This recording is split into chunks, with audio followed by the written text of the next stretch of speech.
Hello, it's Ash and welcome back to day 17 of the Injury Prevention Blueprint Program. Well done for being here.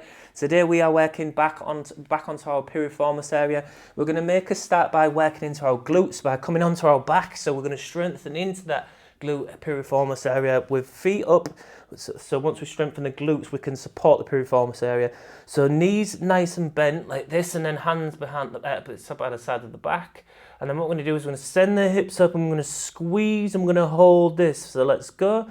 As we send the hips up, just tap the bum. So keep tapping the bum muscles on the right and the left. Make sure they're hard and active. They should be doing the majority of the work, as well as the lower back muscles. But we don't want the thighs to dominate. We don't want the quads to dominate, which they can usually do. Okay, so if you start to feel it burning the quads, think about really squeezing the hips up a bit higher and make the bum do the work. Keep breathing. You can even lift the toes up slightly to sort of take the pressure or the focus off the quads, so you don't have to push the toes in. Keep breathing. Send those hips up. Nearly there. 3, 2, 1. Slowly release the hips to the to the floor, and just windscreen wiper left and right. Nice and easy, just rolling. And then we're going to come over onto your side. And then what we're going to do from here is going to go elbow into the floor. For elbow, hip and knees, as the knees are bent, we're going to stack them on top of each other. Again, we're going to really work into that glute medius piriformis area with this one. So there's modified versions on this. So the knees stacked on top. And then what we're going to do is send the hips up and squeeze and hold here like this. Or we can do reps with that. We can maybe bring the hand up into the air like this, and we can squeeze and slowly bring back down, squeeze. So there's holding or repping. It's up to you, whichever you think is going to be more beneficial and easier for you. Not too easy though. We do want to challenge. Okay, I mean pain-free. That's probably the best way. 3, 2, 1, and let's go. Squeezing up. We're doing 45 seconds on each side on this one. And again, just focus on tapping that muscle near the hip to make sure that's the muscle doing the work. So we don't want all of the work coming from the serratus anterior and the obliques down the side of the abs. We want that hip bum area to do some work, so you can tap that area. You're doing really well. So if you're not feeling it in that hip area, keep tapping. Tell the brain to squeeze and activate that muscle. 10 seconds, well done, nearly there. Come on, let's keep going, you're doing brilliant. Keep breathing, 5 seconds, try not to sink the head into the shoulder. And time, well done. Whew. So again, we do get some core work in that as well, which you can see how all that area works together. Let's go to the other side. Again, elbow, hip and knees in line. Try not to sink this head into the shoulder, okay? So keep nice space between the shoulder and the head. Get into the version that you either holding or repping. 3, 2, 1, and let's go. Again, remembering that we're squeezing that hip bum muscle. So you can just keep tapping it. And breathe and smile.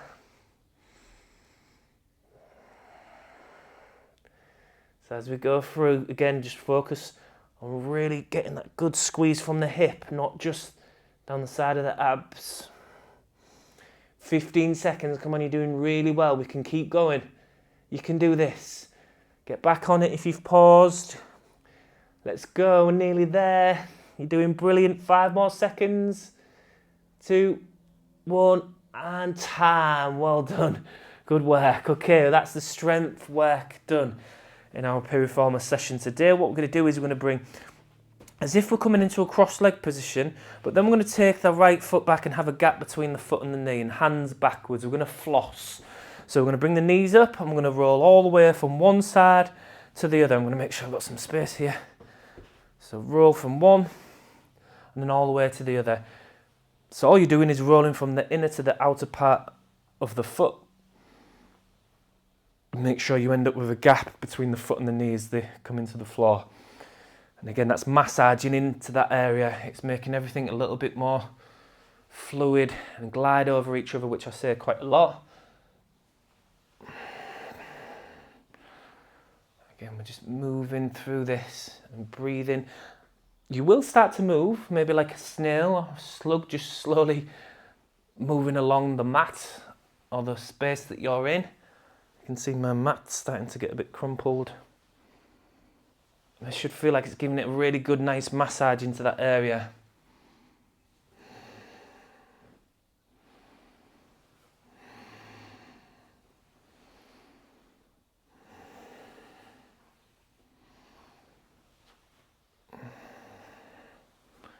Okay, almost there. Okay, next time we come back with the left foot, just you can sort your mat out like me. Left foot out in front, right knee back. What we're going to do is hands either in front of your hips or in front of your leg like this, and then I'm going to push that belly button down into the floor. We've done this one a few times. I'm going to bring the head over the hand and then over the other hand or towards the hand. If it doesn't go over hand and hand, that's fine.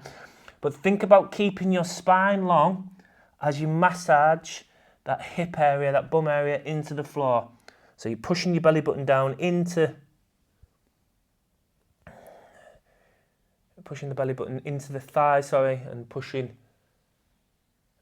it's gently massaging the head to the left and the right. Relax the jaw and the shoulders.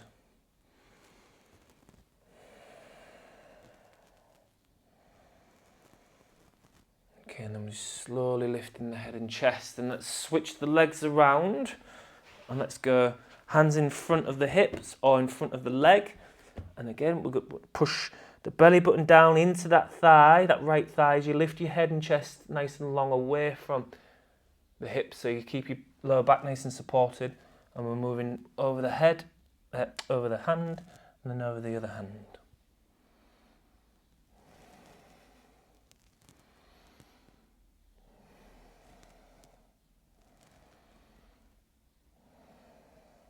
And again, you can notice which side feels tighter, which one feels like it's getting more of a massage from it.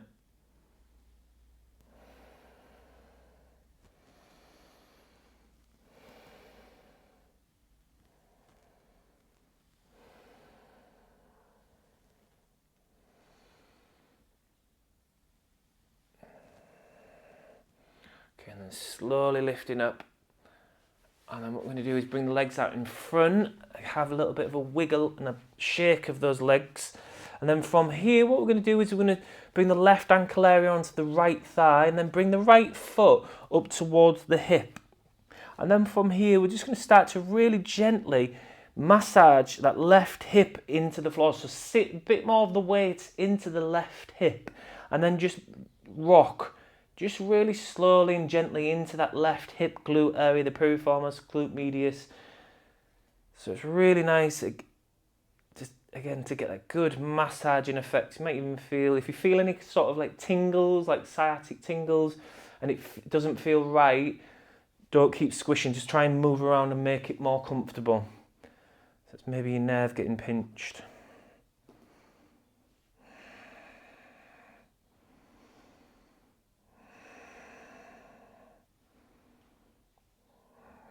Okay, and then just nice and slowly come back through to the centre. Stretch the legs out, have a wiggle. How does that feel? Okay, I'm just going to make some space here. I'm going to go into that. So left knee comes up. We're going to go right ankle area onto the left thigh. We're going to sit the weight into that right hip as we then, again, slowly massage that right hip area into the floor. So the left hip might lift up, that's fine.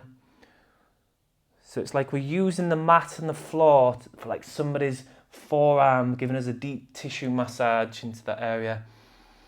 So giving it a nice good squish and a squash. Or a squash and a squeeze, I think that Julie Donaldson story is. I read that to one of my daughters the other day. Squash and a squeeze. Okay, now get a nice massage. And I'm going to come out nice and long with those legs. Again, have a little bit of a bounce and a wiggle. Feel the after sensations. Notice how that feels. And then from here, we're just going to do some internal and external rotations. Really easy. So take the toes out Keep the legs relatively long, take the toes out as much as you can, see if you can touch the little toe to the floor, and then bring the knees in and cross the toes over. Bring the toes to the floor, bring toes in. So little toe towards the floor if you can, and then toes, big toes cross over each other. So internal and external rotation, so again working right into around that hip area.